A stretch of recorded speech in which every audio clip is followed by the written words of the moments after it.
সকলো ভালে আছে আশা কৰোঁ। আজি মই দেখুৱাব ওলাইছোঁ কেনেদৰে ইস্ত্ৰি কৰিব পৰা যায়।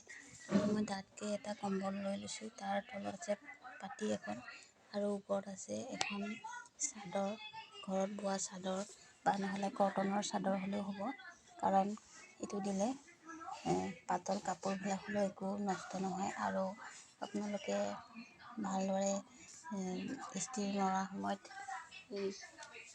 কাইনজ দি পেলাই মই ইস্ত্ৰি কৰিম এতিয়া।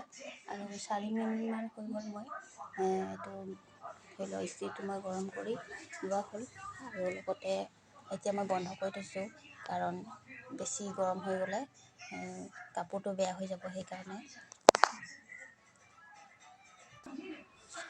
মই ইস্ত্ৰি মাৰিব লৈছোঁ। গৰম হৈছে পৰা দেখিছেনে?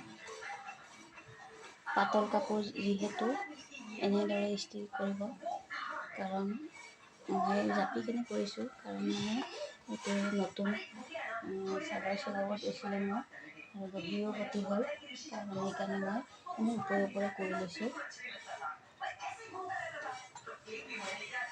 এনেদৰে কৰিব, এনেকৈ হেঁচি কৰিব। তো ভিডিঅ'টো ভাল লাগিলে লাইক এটা কৰিব নাপাহৰিব।